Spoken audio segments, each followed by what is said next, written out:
further ado, here I'll give you John Schmale.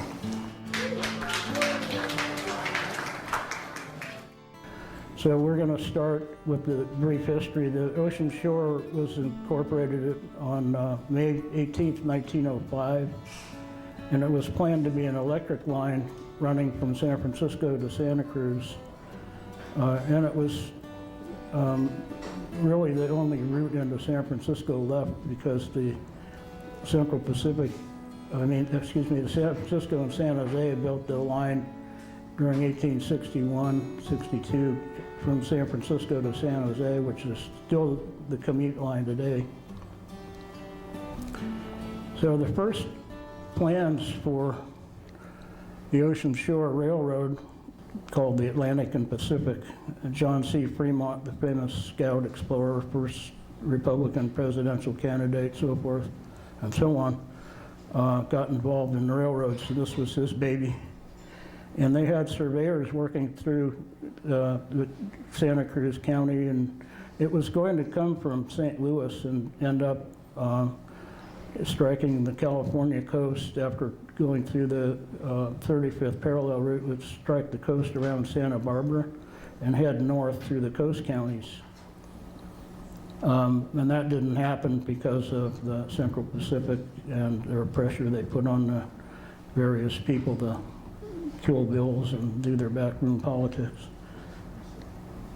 So before the Ocean Shore, there were, you can see the number of railroads that tried to build down the coast.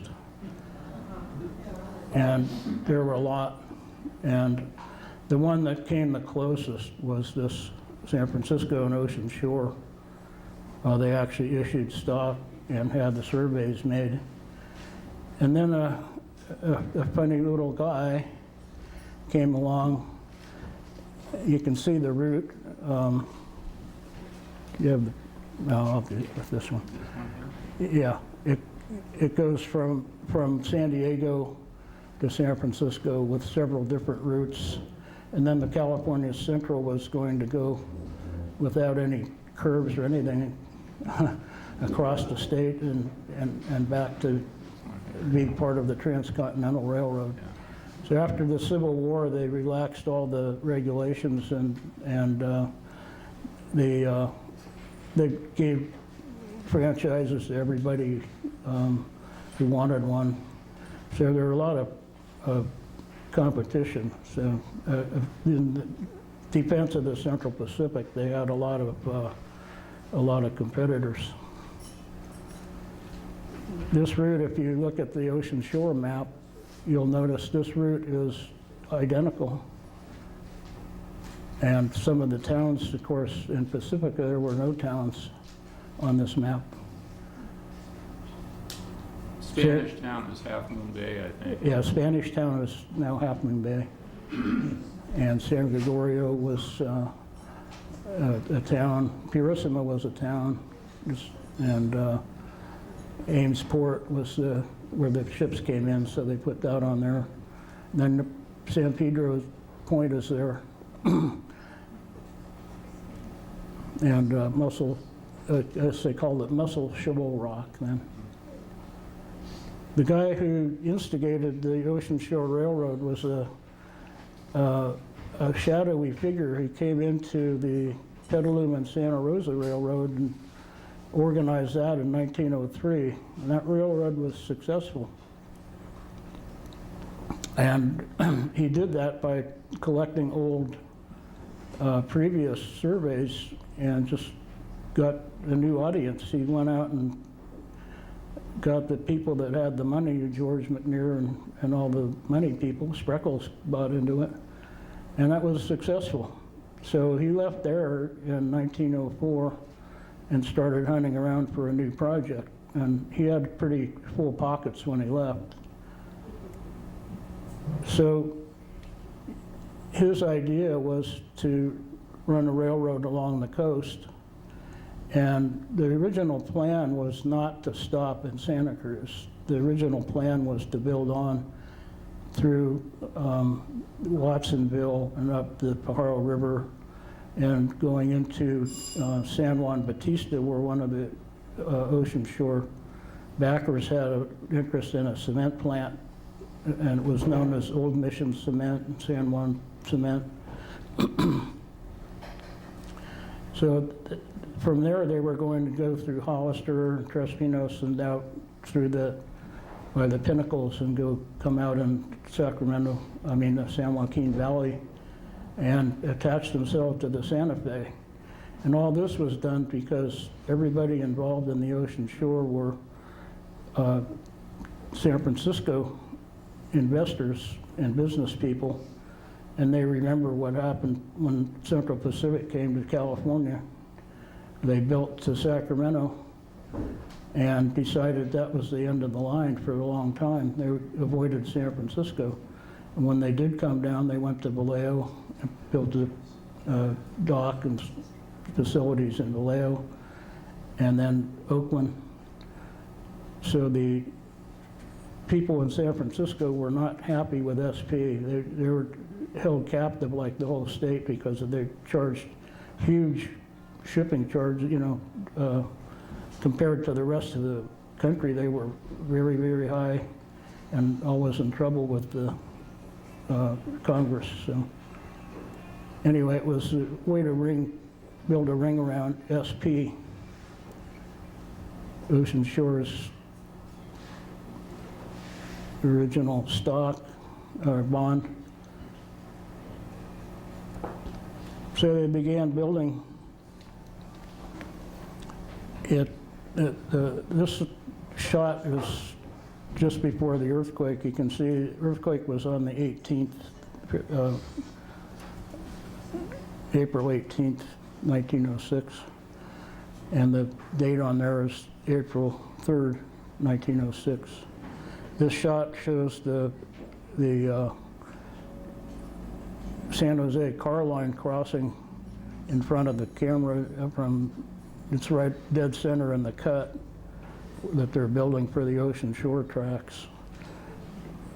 And they also were building at the same time at Spring Valley, which is Westlake area. They began construction right at the Daly City, San Francisco Daly City line near Lake Merced, because they had an interchange there with the Southern Pacific, and that's where they delivered the first locomotives and equipment. So they began building there, and they built in this area through Ocean View, which is this scene now is Alamany Boulevard, is where the steam shovel sits. So they actually began construction at Spring Valley, which is near Lake Merced. And on the south end, they began building just above their depot in Santa Cruz. And while they were doing their initial construction, the big blow dealt them was the earthquake. And this shot is the number 3 cleaning debris from Howard Street. And it was, they got permission to lay tracks all over town, and so they did. And each railroad that did that thought they would somehow get to keep the tracks, but they didn't. So these tracks were pulled up. So they got past the tunnel in March of 1908. They broke through the other side and ran their first train later that month. This shows the contractor's engine. I think the contractor is C.E. Loss, the guy with the boots. I believe that's him, but I'm not sure. And that little locomotive was not Ocean Shore, it was the contractor's. So the problem facing the Ocean Shore for their entire existence was slides. After the earthquake, the investors were all San Franciscans, and they lost most of their holdings. So the company was on the shorts. The entire time they were building, they were on a shoestring. And these slides cost them $350,000 a year sometimes to clear. This one's probably 1916, where the railroad was closed for over a month. And you can see the shovel is itself buried by the slide. A shot was taken from the top of a locomotive. There's another shot. I'm not sure if it's the same shovel, but it's in a pretty precarious position. And the guy on the hill we call the smart one. More slides. In various years, the train would have to run to the slide from both directions. So if the passengers were transferred from train to train, and they sometimes had to walk, 3/4 of a mile to get the other train. In the meantime, the rocks are falling on them. And it was not a happy circumstance, but the people were pretty rugged back then, so they put up with it. This is a construction in Santa Cruz. It went pretty easy compared to up here because they had pretty level bench land. It went fast. Ocean Shore Depot at 12th and Mission Street, and that's the Goodyear Tire and Rubber plant, showroom being built next door. This is probably right after abandonment, because it's Ocean Shore News Company was there before, but it looks like the depot's closed. So the Ocean Shore had a route out of San Francisco that went from their depot, which you just saw, right down 12th Street, and at 12th Street and just past Howard and Harrison, Howard, sorry, this street, can you do the trestle, Ray? Yeah. The center line basically of the trestle is Florida Street today. And this rubble is from the SP roundhouse that was there. They think the name of it was the Harrison Street Roundhouse. And they had 2 turntables and 2 engine houses at one time, but this was torn down. So this makes this about 1908.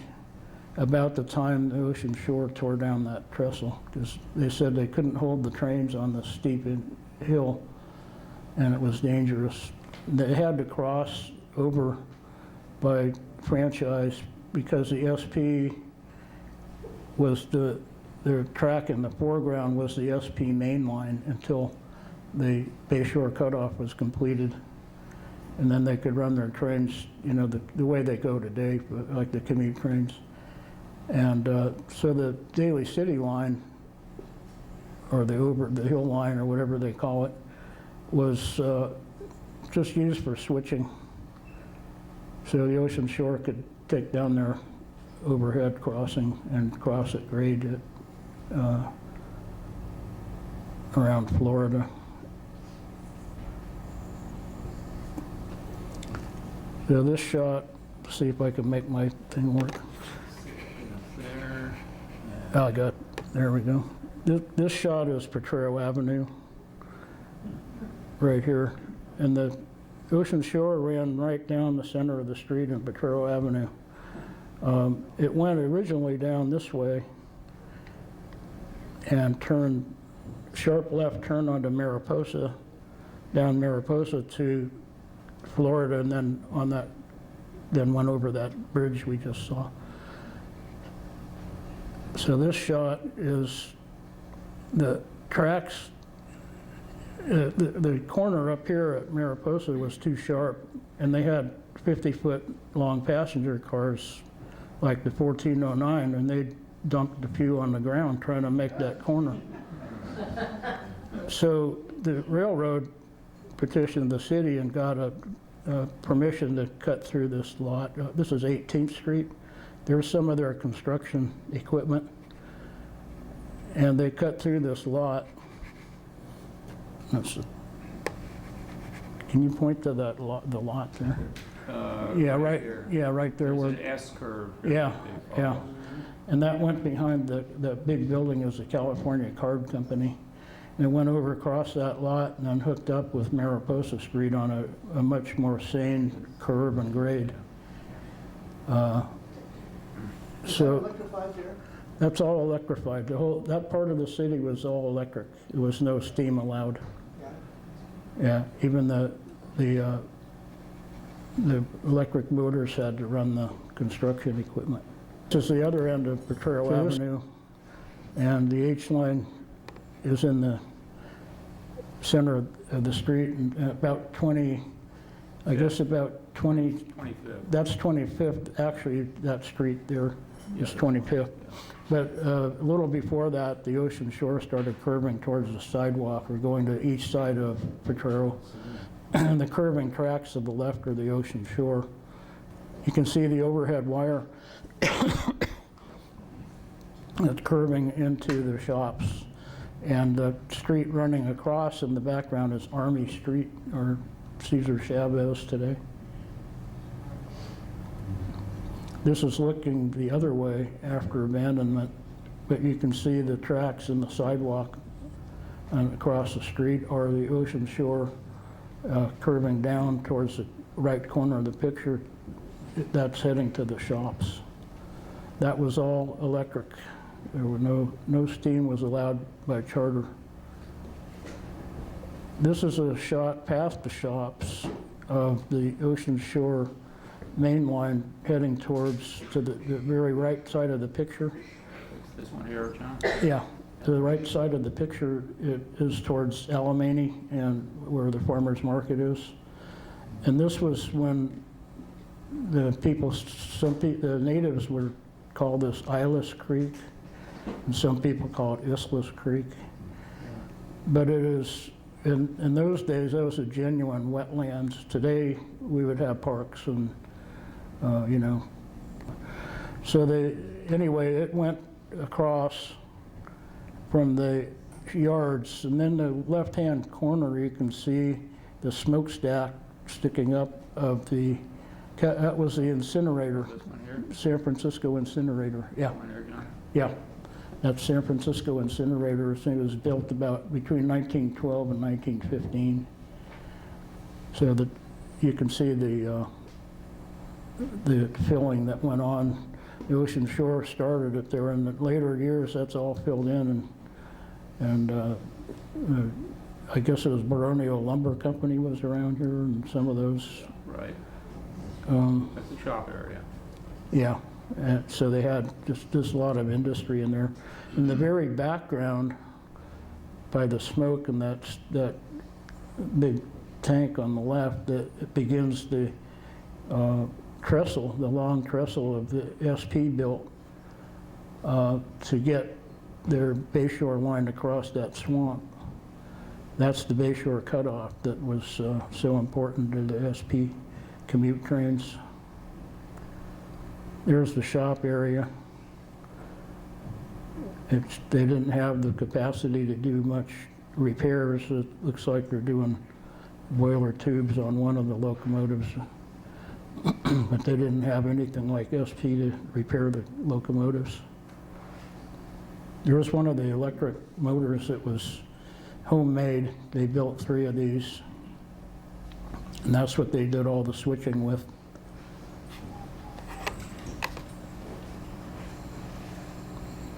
This is the building of the incinerator, and the Ocean Shore shops are in the background. And in the right center of the screen are gondola cars that had been specially made for the Ocean Shore Railroad. And on their roster, they're simply called manure cars. So the artichokes down the coast needed fertilizer, and San Francisco had a lot of horses. So this is actually a spot where they loaded the cars. And they would haul 12, 14 cars a day of fertilizer to the, that's a polite way of saying it, to the crops. You know, they drop them off at various farms. And the artichokes thrived on them. This is a shot of the Southern Pacific crossing the ocean shore. That's the bayshore cutoff line on the bridge, and then underneath is the ocean shore. And just beyond that bridge, you can see an ocean shore electric doing switching. This is the same shot that I took in the 1970s. And the train is, the switch engine is Western Pacific.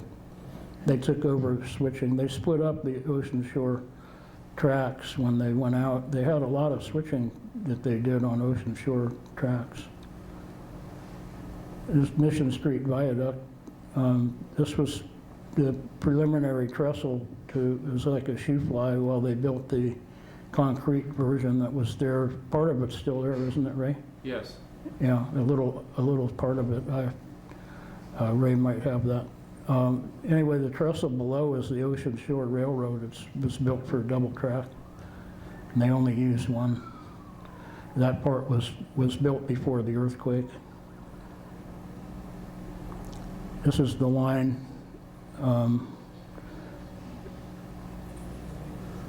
Yeah, and those are the trestles in Daly City. There's number 1, 2, and 3, and they're in what's now Westlake. And the ocean shore across under Sickles Avenue, San Jose Avenue, and the SP in that cut we saw in the beginning where the steam shovel was digging. That's the location. And then when it gets to the edge, that's where it first, on the left side is where the ocean shore first gets to see the ocean, where the passengers would gasp when they got to that spot because it was 100 and something feet down, maybe 200 feet below with no, one of them said there was no visible means of support. Now this is John Daly looking over the artichoke fields at Westlake. You can see Lake Merced in the background, and then trestle number 2 and 3 are visible. There's 3, 2 is somewhere around here. Yeah, it's I right. think that's 2, that's 3. Hard to see in this. Two's at the far right. Oh, I see it now. I can only. There we are. Yeah, it's hard to see because of those too much lighting. That's 2. And that's 3. 3 was filled in later years.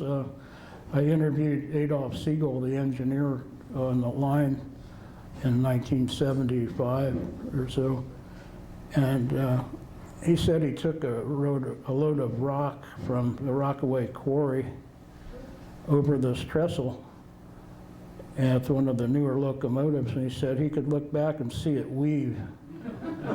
So he went into the dispatcher and said, "I'm not taking the train over that till you get it fixed." So they repaired it and then started filling it in right away. John, this one is 3 right here, right? I think I'm looking at it. That's number 3, yeah. Yeah, there's 2, there's 3. Yeah. Pictures actually hanging in the gallery with Seton Medical Center in Daly City. What? You said it's in the gallery at Seton Medical Center in Daly City. Oh, the picture? Picture, yeah. Yeah, yeah, it's several places. Yeah. Yeah.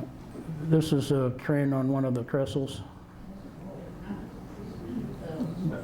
This is a pretty heavy train itself, but the newer locomotive, they had some built by Baldwin, so they were new. The passenger cars are not, I don't think any, I think maybe the second to the last could be a Holman. The other 2 are not. The last one is not. So this shows Daly City route of the Ocean Shore Railroad in 1952. The white line is the railroad. And when it curved along, I'm sure most people remember that when Highway 1 ran that route along the cliff. I remember as a kid that was pretty scary. And they abandoned that, of course. It was fun to drive, very fun to drive. I enjoyed it. So here's what happened to one of the larger locomotives. The problem with Ocean Shore is they couldn't do maintenance. They had no money. So by the time they bought this locomotive, the ties were all rail cut, and they did not put tie plates in general, and they used dirt instead of rock for their ballast, so it was quite a mess. Here's a shot at Thornton Beach below, where people go now, the Thornton State Park and whatnot. This was a siding that was on the bluffs. And this didn't have an in and an out, it had only back in. So this train is backed in, waiting for the Superior train to come along. And I guess the men are telling the railroad people how to run the line. So these are some of the colorful advertising they put out to entice people to come down and buy land, and most of their promotions were geared towards purchasing land. There's a lot of the Ocean Shore investors also owned some of the subdivisions. There were so many subdivisions between Edgemar and Half Moon Bay that it would take a roll of toilet paper to list them all. This is coming out of the Muscle Rock, Thornton area, below Muscle Rock, heading right down into Edgemar. You can see the tracks are not ballasted and they're fairly new. And when they built this, they were still thinking of electrifying the line, so they just threw down the tracks to get the construction equipment in. And this is from the Pacifica Historical Society collection here. This is the land sales office at Edgemar. That map that the piece of paper says map of Edgemar on it. You can't read it in there. These are the people who came down. Edgemar was way ahead of the curve. They were the first subdivision on the line. So even before the rails reached Edgemar, they had salespeople and tents, and they brought them by automobile. So nothing's really changed.